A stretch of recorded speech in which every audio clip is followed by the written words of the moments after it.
NFL Total Access. My name is MJ Acosta-Ruiz. Former rushing champ Maurice Jones-Drew is here today. Super Bowl champ Cliff April is back with us, and they do not agree on how the Bears should handle their quarterback battle. That is a debate you need to hear. But first, this is a theory we need to consider. Oh, yeah, that Patrick Mahomes is only getting better. The former MVP, the $500 million kid, taking reps at Chiefs minicamp and delivering some terrible news to anyone who has to face KC this year. You have no idea what you're in for. We always are implementing new stuff, adding new stuff to the offense, trying out different things here and there. And then I think you said it. I mean, we have these running backs that can catch the ball so well in the backfield, so why not utilize them? And with Clyde and Jared McKinnon, Darryl, Darwin, all these guys, they're really good at running and catching the ball and running routes in space. And so using them as well as using tight ends and using the receivers, obviously, that are so special. So I think you'll see a wide variety of stuff that we come into the season with, and that's what you want to be with a great offense. Evolve or die. That's the basic premise of natural selection. A little intense, I know, but clearly the focus for this offense. Let's bring in our man in KC, Jeff Chadillo, with us. Jeff, you've been watching Chiefs practice, and you heard what Patrick Mahomes had to say right there. How important is it for this offense to get more touches and different touches to this group of running backs?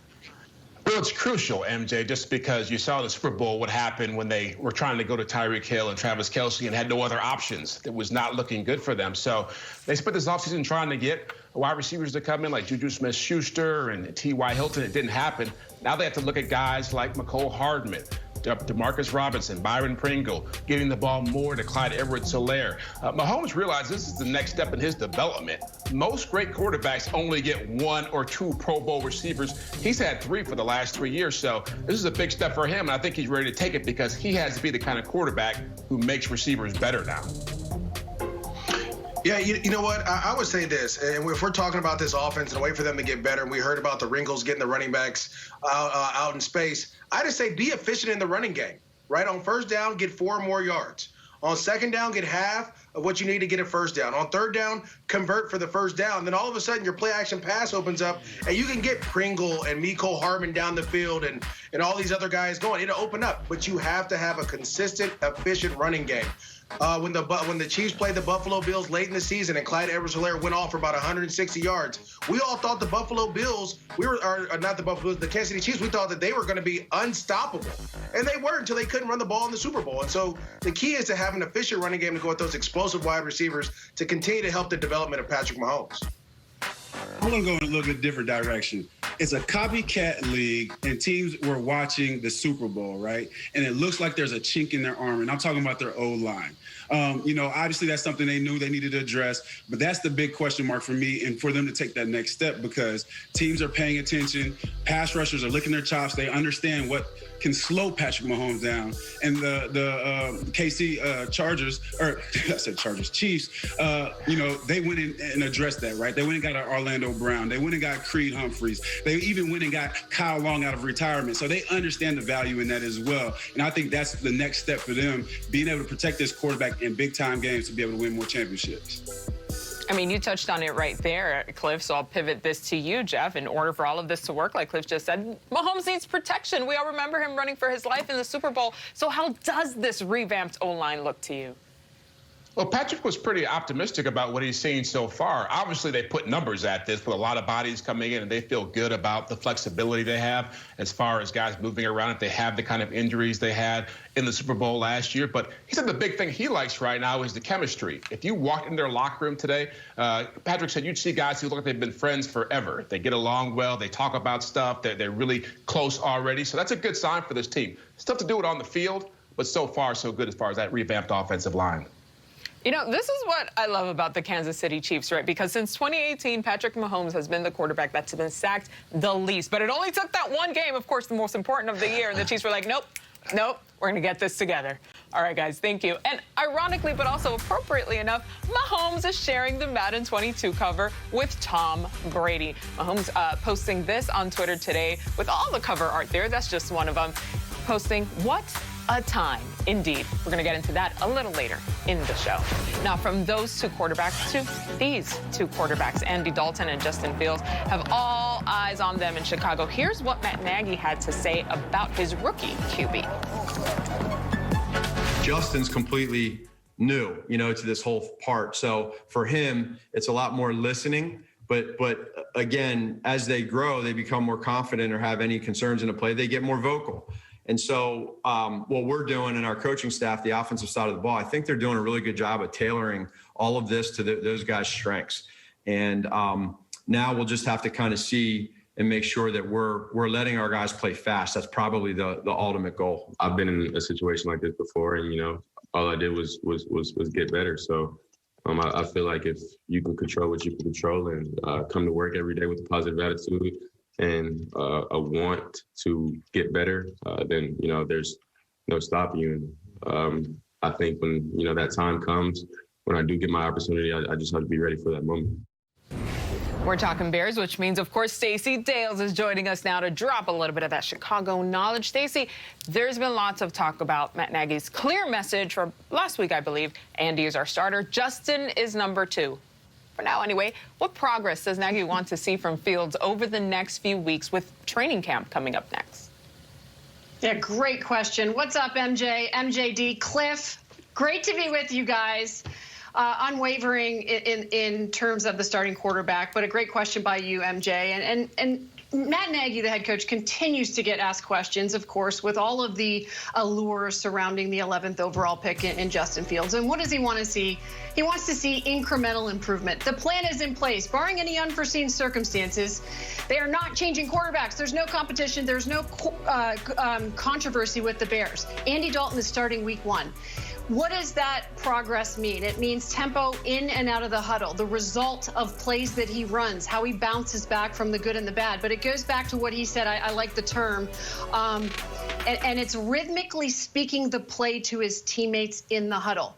So an example of that, you guys, one of his assignments for Fields, get a device, record the play calls into it, and send it to us coaches ahead of training camp. So they can kind of examine how he is developing that. And I asked Fields about that today. What does that look like?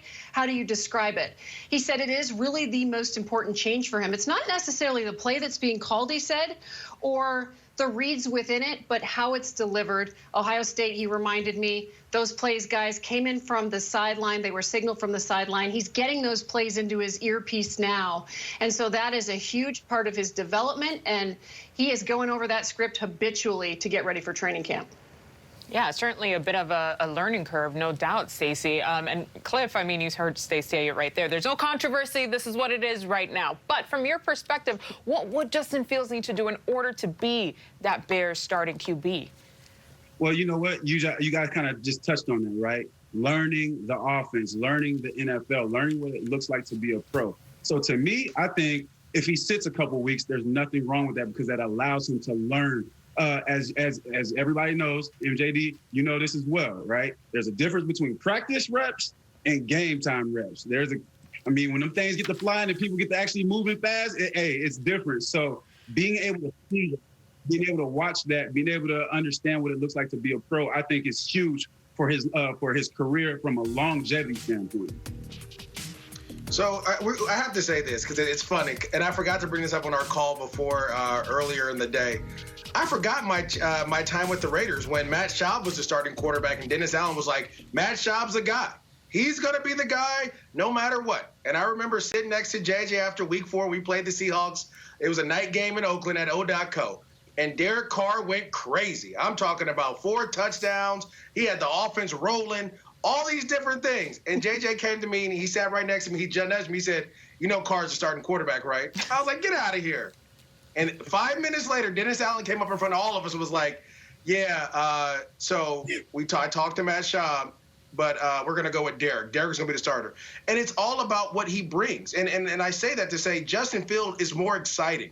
And Stacey, correct me if I'm wrong, this coaching staff is on the hot seat. They need to come out and win right away. Yes, they went to the playoffs. They're one and done. But all we've heard is Matt Nagy on the hot seat. The Mitchell Trubisky experiment didn't work. Now you have another quarterback. Most coaches don't get 2 quarterbacks. Most GMs don't get 2 quarterbacks. So you have to go out there right now. And if Justin Fields shows any type of excitement or ability to be able to play. Like we heard some of the receivers talk about when they throw the ball, they smile. He has to go out there because you owe that to the wide receivers. You owe that to the guys in the locker room to play the best player possible, not because he's a younger guy or this guy's a pro or he's a vet. You play the best player so you can win games. But it is also about the longevity of the season, right? 16 weeks. Now, you go out here the first couple weeks, he gets hit a couple times. Hey, they open up with AD now. Let's not forget that. So he goes out there and gets smacked a couple times. Now, his whole season is ruined thinking about AD from week 1 and week 16. That's all I'm saying. Cliff, you played with Russ. Russ started week 1. He did. True. He did. But there's a lot.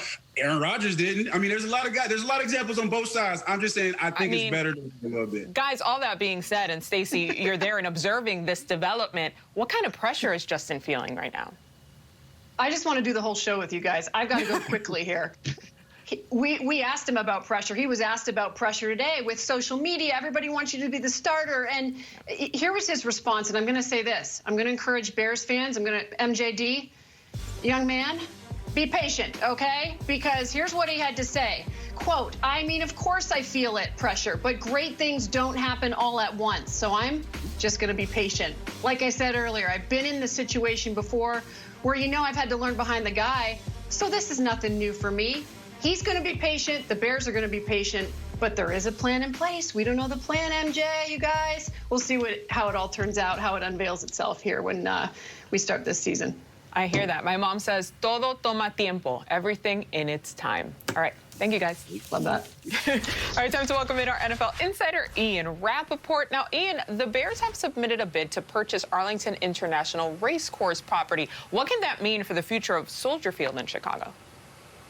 Well, MJ, could have a dramatic consequence for the future of Soldier Field, certainly something that is being debated in the city of Chicago and in the suburbs today. Here's what we know is the Chicago Bears announced they did submit a bid to be the owners of Arlington International Racecourse, one of 10 people, one of 10 entities to submit bids. This is simply for the Chicago Bears who are right now negotiating potential improvements for Soldier Field. This is them keeping their options open. And essentially what Mayor Lori Lightfoot of Chicago said, this is just noise. This is a negotiating tactic because, as I mentioned, the Bears are working on potential improvements, and they do have a lease in the city of Chicago through 2033. They would have to buy themselves out of the lease if they were to go somewhere else and build a new stadium. This also, I should mention, not the first time they've looked at this plot of land. They did it the last time before they made their recent improvements. However, Chicago does have one of these smaller stadiums. They do have limited revenue streams. If the Bears are willing to move out of the city, it could greatly increase the value of the franchise. All right, Ian Rappaport, we're going to check with you in a little bit. Thank you. All right, Cliff Averill racked up 74 sacks in his 10-year career, but let's face it, he would have had so many more if some of these quarterbacks weren't so good at avoiding the rush. Coming up next, Cliff's list of 5 guys almost impossible to bring down. Plus, all right, Russell Wilson and Tyler Lockett are back together on the field. The Seahawks there posted this video.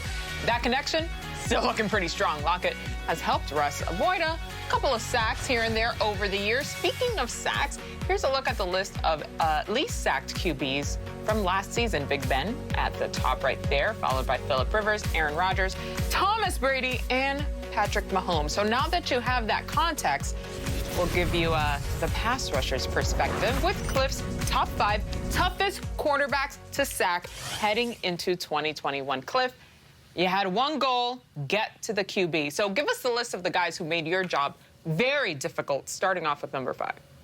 Well, as a pass rusher, first and foremost, pass rushers hate mobile quarterbacks. The guys that are sitting ducks, and I say sitting ducks loosely, the Tom Brady's, the Drew Brees, those guys, once you beat your guy, you know what you're getting to.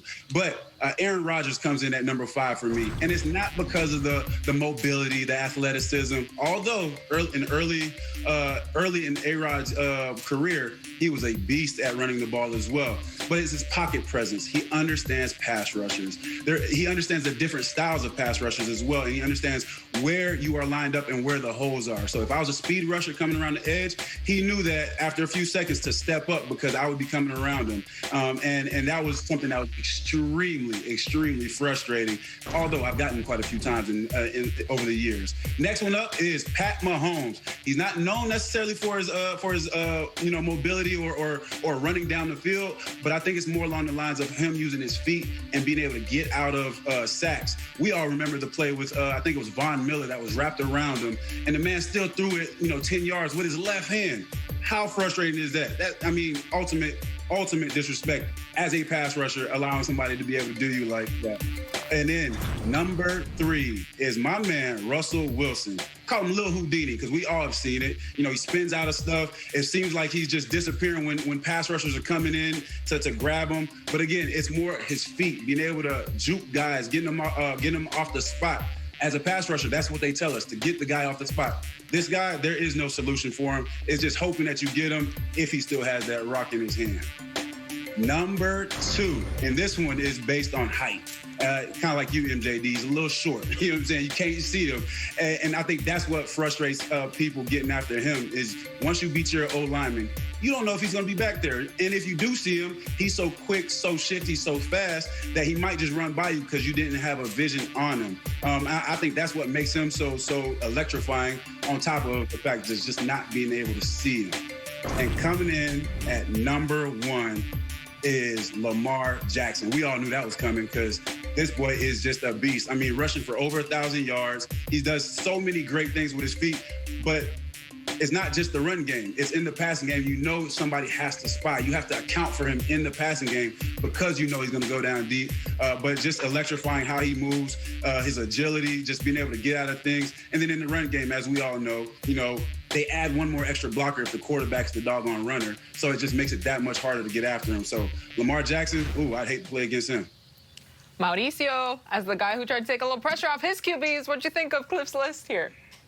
Well, first of all, Cliff, when you said like MJD, when you're talking about Kyler Murray, it wasn't the hype that I was expecting. It was the elusiveness and the speed, right? And then the athleticism to be able to be a first-round pick in both baseball and football. I felt like I should have been that as well. But I thought your list was perfect. A lot of people don't understand this. I played against Aaron Rodgers throughout college, throughout the pros.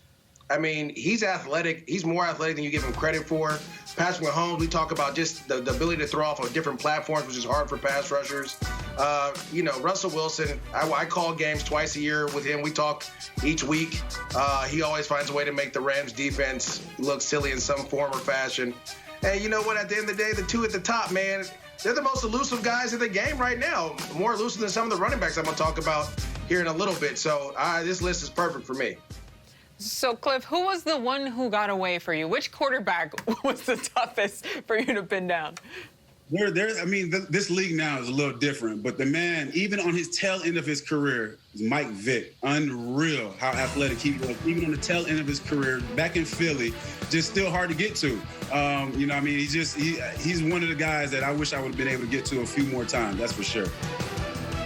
I had a feeling that was going to be the response there. All right, guys, thank you. Now, normally we don't make predictions based on hypotheticals, but considering how things are playing out in Green Bay, we better make an exception here. So up next, if Aaron Rodgers doesn't play, who wins the NFC North? Year number 2 as a Bronco. And you'll recall the rumor before this year's draft that Aaron Rodgers might be joining him in Denver. Well, Gordon caught up with Michael Robinson and Brian Baldinger on the Total Access The Locker Room podcast just last month. When you first heard those rumors, keep it 100. When you first heard those rumors, big dog, what was going through your mind that possibly a guy like Aaron Rodgers could be coming into your locker room? I was like, Super Bowl, for sure Super Bowl. I knew it. For sure Super Bowl. I mean, it's Aaron Rodgers, man, Hall of Famer, man. He's, the top quarterback, to do it right now, in my eyes, arguably. So I was just like, man, everybody was looking over and peeking and checking the news, like, what's going on? It was crazy, man. And I'm from Wisconsin, so I know all about A-Rod. You know what I mean? And he's just a phenomenal player, man, and just his leadership would definitely carry a team a long way, regardless of what team it is. I think he would come in and make a difference. We don't know the situation right now. Yeah. It is what it is, but he definitely bring the best out of a lot of people over there. Let's just say that. Did it surprise you, Melvin, that it was the Broncos? I mean, he could have chosen other teams, but he identified, this is where I want to come. Like, these guys don't do anything without calculating everything, right, Melvin? So I think he's looked at your offensive line, young receivers. Talk to him, Baldy. Yep. They got weapons over there in Denver, man. I'm telling you.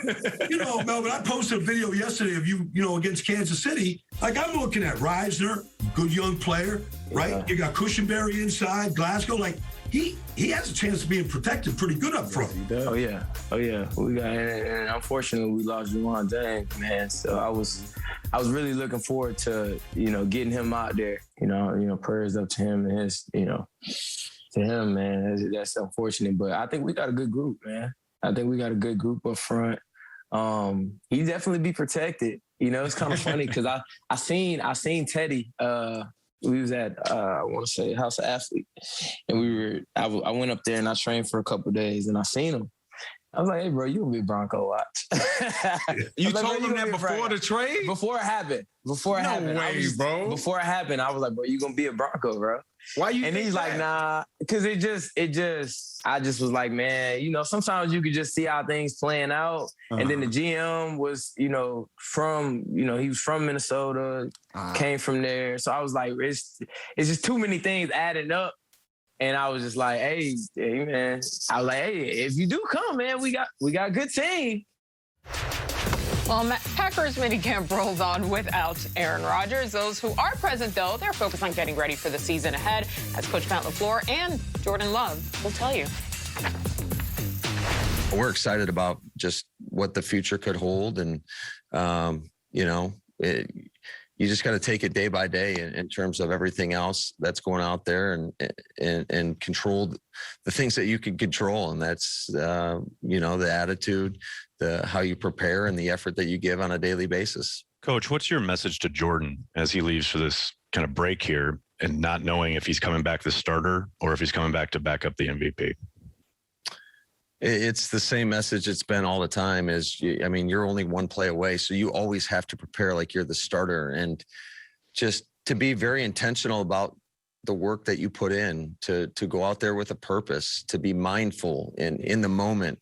Every rep for him is so critical, whether it's on air on his own or it's with us in 11-on-11 situation, and he's getting that constant coaching. And I think he's done a great job of embracing just the whole situation, learning from every rep. NFL insider Ian Rappaport back with me now. Ian, of course, Aaron Rodgers has dominated the headlines this offseason with the issues there with the Packers. Any updates on the situation with the MVP?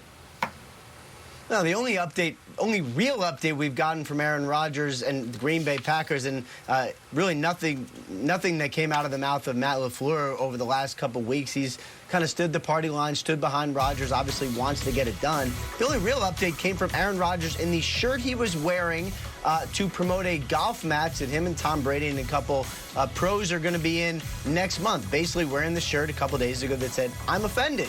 I don't believe Aaron Rodgers is anything by choice, so there was your little message of the week from him. And, of course, for everyone else, it is simply this. We do not know what the future holds for Aaron Rodgers, for the Green Bay Packers. A beautiful mystery, as a very famous quarterback once said. Everyone's going to go away for the summer now. I'd be surprised if there was any hardcore negotiations over the course of the next couple weeks. To me, and based on the people I've spoken with, this is really something that'll be wrapped up either way if they do find the solution that Green Bay has wanted. If Aaron Rodgers does get the security that he wants, potentially in the form of a new contract, probably not going to happen until the start of training camp. So everyone probably needs to buckle up for a couple weeks and, enjoy the summer as well. Ian, I peeped that shirt when he was promoting the tournament, and I thought I was just making too much of it because, it's June and we haven't heard anything. There it is. All right, Ian, thank you. By the way, of course, the three-time league MVP is very good at his job. In 2020, Aaron Rodgers ranked first in completion percentage, passing touchdown, and passer rating. He threw 48 touchdowns and only 5 interceptions. So, yeah, he was first in that metric as well. All right, MJD and Cliff, that leads us to take a little broader look at the division amidst all of this drama. If Aaron Rodgers doesn't play for the Packers this season, who will win the NFC North? Cliff, start us off. I'm going to go with the Vikings. I think the Vikings will win the NFC North based on what they've been able to do on defense this offseason. We already know what they got on offense, but the playmakers that they went and got on defense, right? Whether you're talking about Sheldon Richardson and Ty Smith, 2 guys that I got to play with in Seattle that are really, really good ball players. And then you add a person like Patrick Peterson on the other side as well, as corner. I think they are doing the right things. We already know what they got on offense, whether it's Dalvin Cook, talk about Kirk Cousins, all these Jefferson, all these players that they have on offense and on defense now, I think gives them a for sure opportunity to be able to go out here and win this NFC North. Okay, before I say this, let me just say this. There is not a person in that Packers organization, in the state of Wisconsin, in the whole world. Okay, I was in Egypt riding camels in the middle of the night, and I saw an Aaron Rodgers jersey on another guy riding a camel. No one thinks that the Packers will be better without Aaron Rodgers. So I get the coach talk like we're excited about the. No, you're not. You want Aaron Rodgers in there. But if he doesn't show up, Cliff, you're wrong. It's the Chicago Bears. We just talked about them. They have a great defense. You have a running game. You have phenomenal wide receivers. And at the end of the day, if Justin Fields is your quarterback, you may have the best quarterback in the division. Period, point blank. I get it. I've seen Kirk Cousins. He's hot and cold. He's played well. He hasn't played well. The Detroit Lions are in rebuild mode with Jared Goff, and they're trying to figure things out. All right? And then we have the Packers with Jordan Love, who we don't know anything about. We know nothing about him, but we do know this, that the Bears went to the playoffs with Mitchell Trubisky. If you put a better quarterback in there, I think they sweep that division. They go on about it. But let's just be honest. Aaron Rodgers has to come back. If he doesn't come back, the Packers are going to start back over at ground zero and have to rebuild this thing all over again. I hear you, MJD, but to your point, you can't judge what you can't see. It's the middle of June, so hear me out for 2 seconds, I promise. What if Jordan Love goes out there and lights it up? Not saying he'll beat Aaron Rodgers. I'm also not delusional here, but maybe give Jordan Love a little love, benefit of the doubt. We don't know what's going to happen. Let's see. I'd like to just envision this in my mind. Stop it, MJD. Stop it. All right. Cliff Averill has been kind enough to join us over the last couple days. And as you've probably noticed, he is not in the habit of editing his opinions, even when it comes to including Blitz, the Seahawks. So how much will Blitz have to cheer for this coming season in 2021? All right. So here's how things closed out in the NFC West. Seahawks took the division, of course, 12-4. The Rams in the second spot, 10-6. Cardinals and Niners in the bottom half of the division. The Seahawks finished 12-4, y'all. Pretty dang good despite their second half struggles there. Keep in mind, the Seahawks were taken out by the Rams in the NFC wildcard game. So, Cliff, what has to happen for your former squad to make a Super Bowl run here? They gotta be more consistent. You just talked about it, right? The first half of the season, Russell Wilson was basically the MVP of the league. You know, people were chanting, let Russ cook, all of the above, right? He balled out, and the defense definitely didn't look anything like we're used to seeing. Nothing like those 2013, 2014 years, right? And then halfway through the season, it felt like it flipped. The defense, they went and got Jamal Adams, they got Carlos Dunlap, and then the defense played probably some of the best defense they played in an 8-game span. And then the offense wasn't nowhere to be found. So consistency is the name of the game for the Seahawks right now. If they can play the entire season like the offense played in the first half and the defense played in the second half, I think the Seahawks can actually make a run and also possibly win the Super Bowl. All right, Cliff, you know this is against my contract with the Ram leader to speak positive about the Seahawks, but I am, because you know what? You're my dog. We've had a great time together. Let me say this. I think the Seahawks had the best addition in free agency, adding Gabe Jackson from the Las Vegas Raiders. You're going against Aaron Donald twice here. You have to have someone be able to match up against that animal. That's how you help your offense, right? You're able to a mauler in the running game, as we're watching here. In the passing game, he can kind of help nullify a little bit of Aaron Donald as we see him sacking Russell Wilson. That was the second time in the NFC playoff game there. But try to nullify the best player. There you do it there. Then defensively, now you have to get your safety into training. Obviously, minicamp, he's missing. He wants more money. We understand that. Get Carlos Dunlap, you have him. And then you're right. It's about consistency. Now, the one thing the Seahawks did, they stole a couple people from the Rams offensively to run that philosophy up there that I think is going to help. But they have to be able to run the ball. You have to have 50-50. You can't let Russ cook, because what happens is Russ starts cooking, and then, he working overtime. And then the food didn't. I ordered, shrimp and rice, and now I get something else, some chow mein or something. I can't have that, Russ, because he got too much on his plate. So I think get a running game, help him out with that play action pass. That defense will be fine. And they made some great additions in free agency as well, and the couple of draft picks that they had. To support that consistency theory, I agree with you guys. They went from 3rd in total offense from that first half of the season to 27th in the latter half and still finished 12-4. Imagine if they stick to it all the way through. They could go to the big game. All right, guys, thank you. Now, rookie running back Najee Harris, he would like to get the Steelers back to the Super Bowl. The team tweeting this intense-looking photo on the last day of minicamp. We already know he works.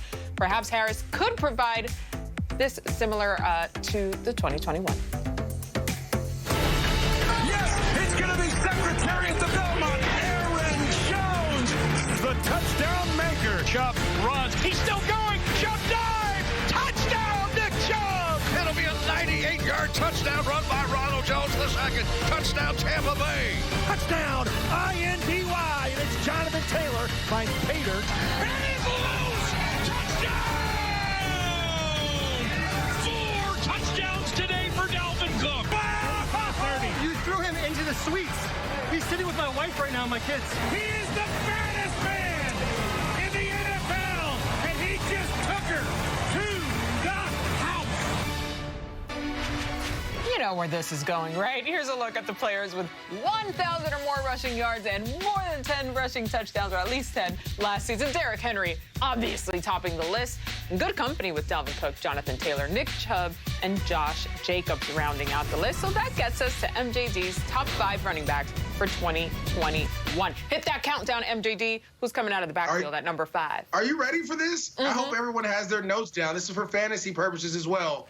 Yes. But it'll be a little different. Anyway, neither here nor there. Number 5, we're starting off with Nick Chubb. And this is the thing. He is just a monster. I saw him stiff arm a grown man twice. And I'm talking, when I say grown man, I'm talking about a defensive end.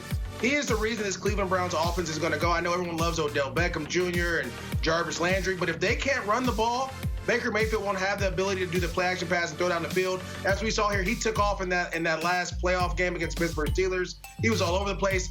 Short area quickness, great contact balance, can break the long run. That's what you're looking for, and I love the system that he's in, the one-cut run, very similar to what he ran at Georgia. Number 4, let's get to my guy, Dalvin Cook. Now, you know what, Cliff, if the Vikings are going to win the NFC North without Aaron Rodgers, it's because of him, not because of Kirk Cousins. It's because Dalvin Cook is cooking, right? And this is the thing. Again, very similar to Nick Chubb. He has great contact balance. He attacks defenders.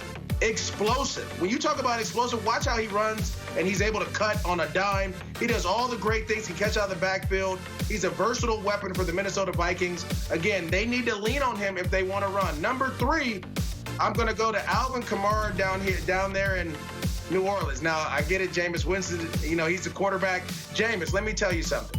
It's just me and you talking, baby. If you check the ball down to Alvin Kamara, 5 will get you 60. He has the ability to do that. Now, they're going to have to lean on him throughout the course of this season. Him and my dog, Latavius Murray, T-Train, respect. But this is the thing. Alvin Kamara catches the ball out of the backfield, can run in between the tackles. He could be a 1,000 guy if they allow him to. He scored 6 touchdowns in one game, should have had 7. I'm still upset with Sean Payton about that, but that's neither here nor there. It's none of my business. Number 2, Christian McCaffrey. Now, he is a 1,000 guy. You may say, you know what, Maurice? He didn't play all of last year. You're right. He was hurt. I get it. But when he did play, you saw a different Carolina Panthers team, a team that almost beat the Kansas City Chiefs. Again, this dude can run the ball in between the tackles. He runs routes like wide receivers. He is fast, can run by anybody. And again, look at him. He has that dog mentality. I love it. Coming out of Stanford, he can return kicks and punts as well. And number 1 is the king. And forget all the other stuff. Let's get to the highlight all that matters, where he threw Josh Norman. He just picked up a grown man stiff arm and threw him out the way.